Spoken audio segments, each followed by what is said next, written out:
Our scripture reading this morning comes from the book of Psalms, and it is Psalm 16. Protect me, O God, for in you I take refuge. I say to God, you are my God, I have no good apart from you. As for the holy ones in the land, they are the noble, in whom is all my delight. Those who choose another God multiply their sorrows. They drink offerings of blood I will not pour out, or take their names upon my lips. God is my chosen portion and my cup. You hold my lot. The boundary lines have fallen for me in pleasant places. I have a goodly heritage. I bless God who gives me counsel. In the night also my heart instructs me. I keep God always before me, because God is at my right hand. I shall not be moved. Therefore my heart is glad, and my soul rejoices. My body also rests secure, for you do not give me up to Sheol, or let your faithful one see the pit. You show me the path of life. In your presence there is the fullness of joy. In your right hand are pleasures forevermore. The word of God for the people of God. May the Spirit add a blessing to our understanding of it.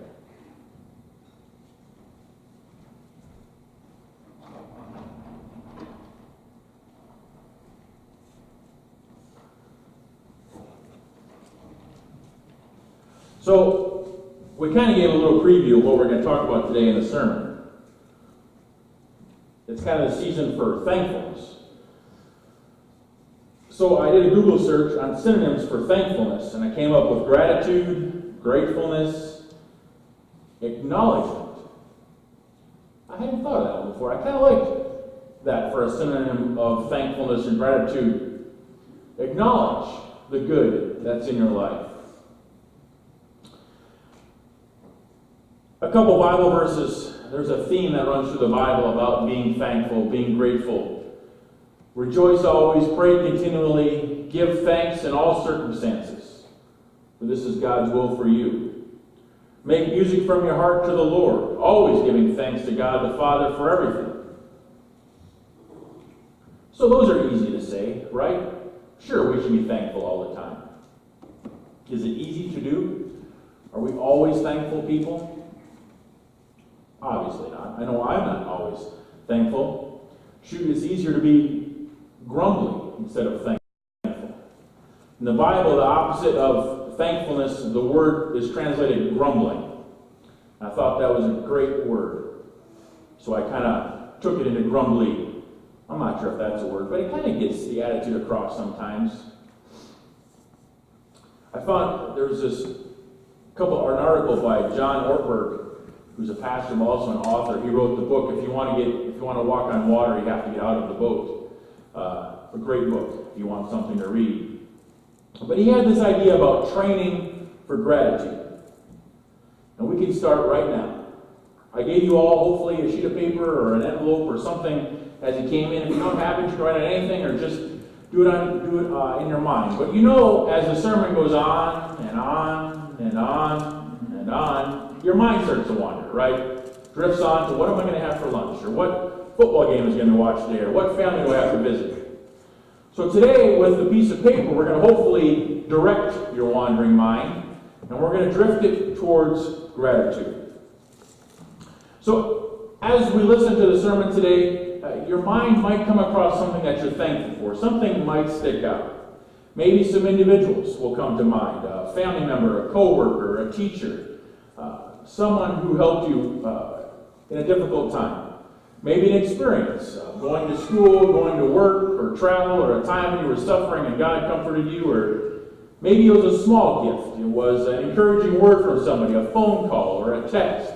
Maybe it was a good night's sleep, or some of your favorite food. Maybe it was a life-changing gift, newfound faith, passage read in the Bible, realizing that Jesus died for you, your forgiveness of sins. Anything might pop into your mind. Hopefully, through the message, maybe God will give you a nudge to write something down on that piece of paper, something that you are thankful for. And at the end of the message, we'll have a little exercise to do with that. So, as we go through the sermon, if something kind of steps out to you, I'm especially thankful for whatever, an experience, a person. Just write that down. At the end, we'll have a little assignment for you to do. So So what makes us thankful?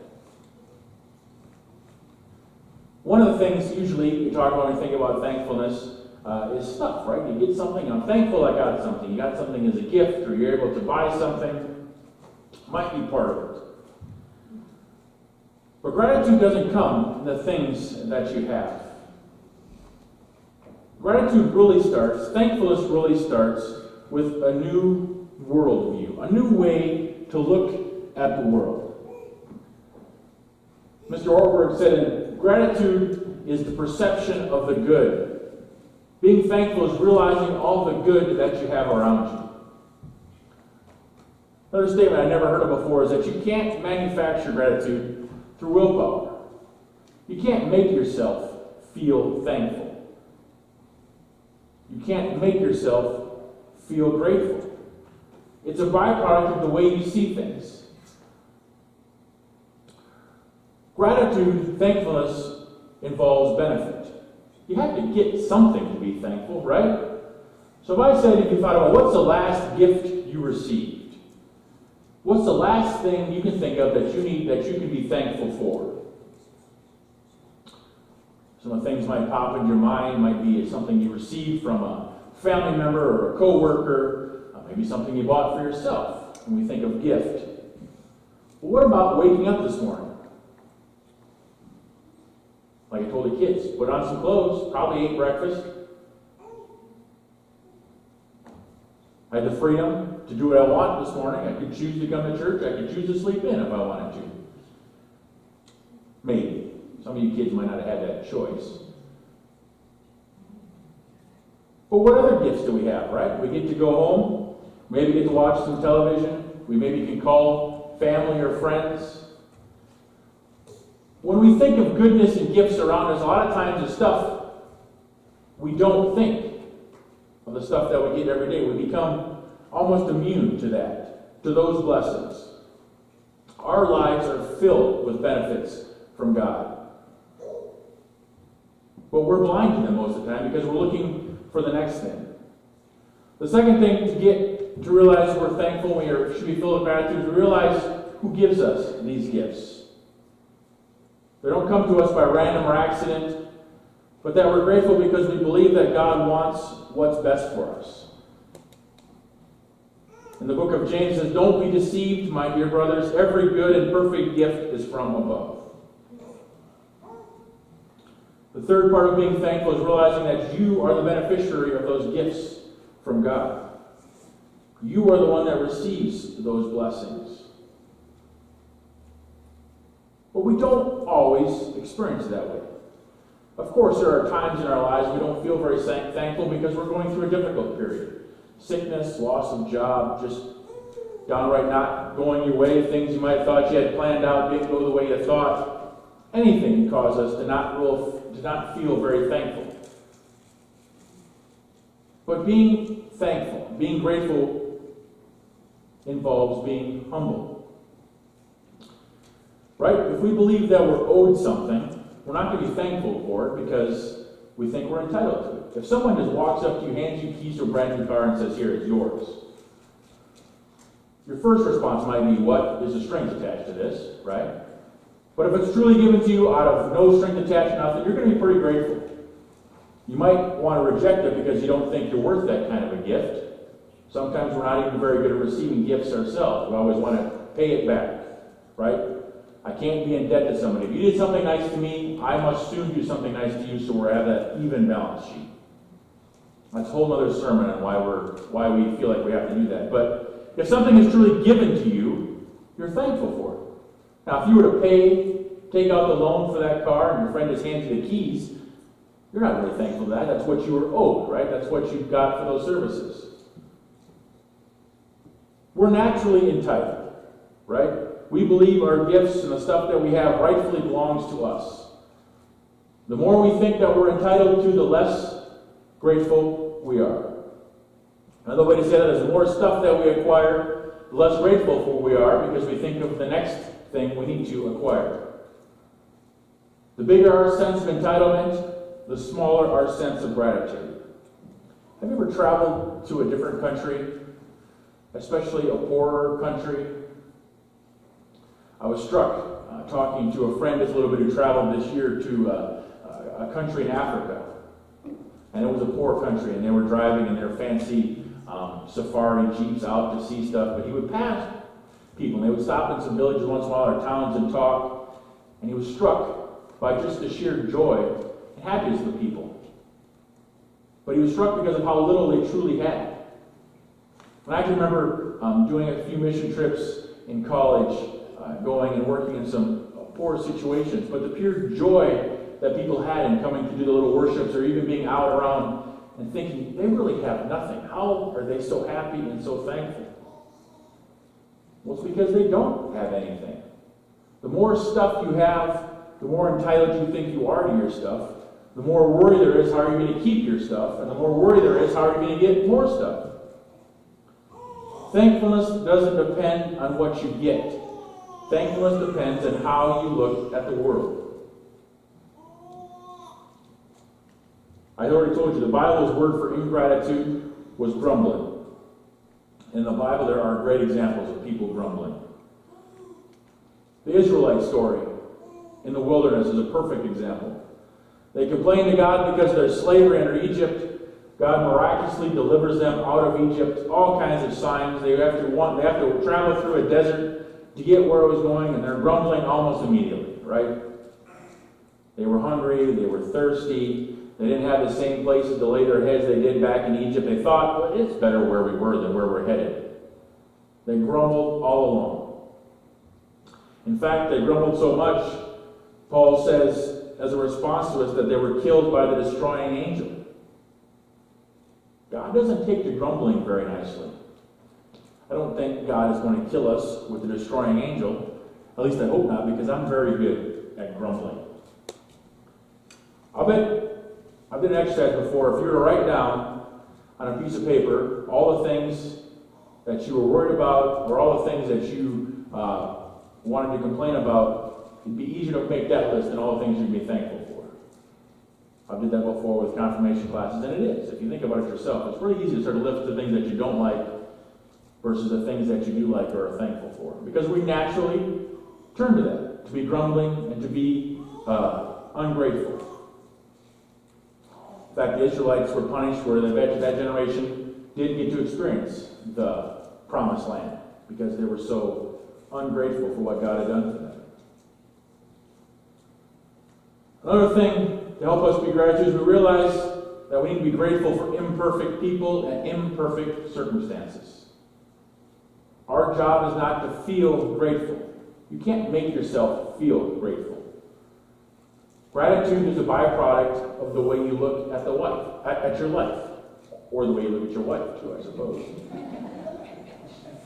But we train ourselves to be grateful. We can train ourselves to have a different outlook on life.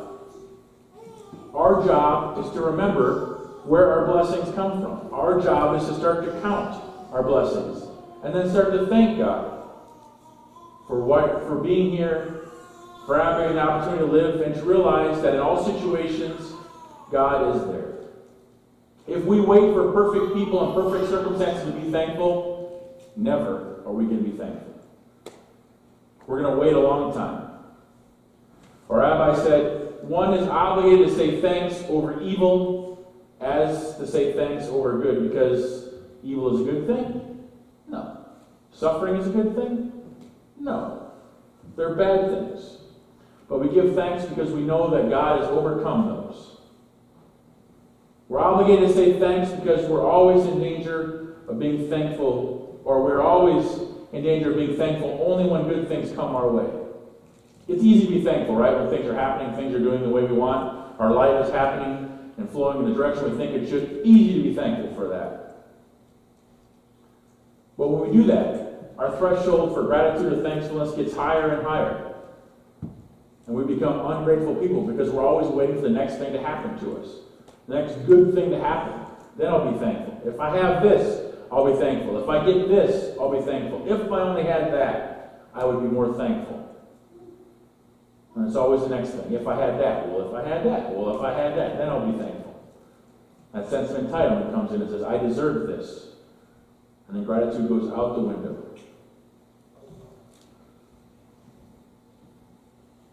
So we owe our ultimate thankfulness and gratitude to God because of what Jesus did. Right? His life and death on the cross and his resurrection. Now, when life just plain sucks, sometimes it's easy to hear these words of, you should be thankful. Count your blessings. And those are, yeah, right, at those times. That's probably true. Sometimes life can be so bad where counting blessings seems almost impossible. And being thankful seems impossible. That doesn't mean we're supposed to feel happy and perfect, because we're not. But if we train ourselves to be grateful, then it's a little easier to go through those dark, hard times, because we see the small blessings that surround us. We're glad for friends, for a house, for stuff when it comes our way, jobs if we have them, but their absence does not mean that we're ungrateful. So I told you with that letter, maybe something has moved you to think about something you're grateful for. But to write a gratitude letter. If it's somebody who has made an impact on your life or you're especially thankful for, take some time, not necessarily now, but later, to write them a little letter to say thank you for what you've done for me, or what you did for me. Make it meaningful. Maybe take a couple drafts to write it. And then Ortberg in the sermon or in the article here, why don't I challenge you to call that person up, meet them face to face, and then read the letter to them. Would be a very powerful moment to say thank you. If it's an experience that you came up with that you were thankful for, write down why you're thankful for that experience. What did you learn? What made you grateful? Our job is not to try and feel grateful. Tomorrow morning you might wake up grumbling because it's Monday morning. And you're going to feel grumbling. No amount of willpower just by sitting there is going to make you think, all of a sudden I'm happy. You ever tried that? Just try and make yourself feel that way? Doesn't work for me. But what if you started to take some stock of what you had to be thankful for at that moment? Right? I woke up. If you have a job, I have a chance to go to a job. I have a choice to eat some breakfast. Right? I have a house to sleep in. I have family maybe that I can call. Listing some of the things you got thankful for. And then you start to train yourself to think, all right, life's not quite as bad as I thought it was. Or I have more blessings in my life than I think I should. So before you go to bed at night, listen to God and just say, Lord, I'm thankful today for whatever. You might be thankful for that I made it through today without killing anybody. That might be what you're thankful for. But just start to be aware of the small things. Because once you start to see really what we have to be thankful for, you begin to remember and train yourself to be grateful. And in the times when it's hard to be grateful or think of nothing going your way, you're reminded, okay, it's not as bad as it seems. There's light at the end of the tunnel. We are a blessed people. We're all blessed because we are beloved children of God. Amen.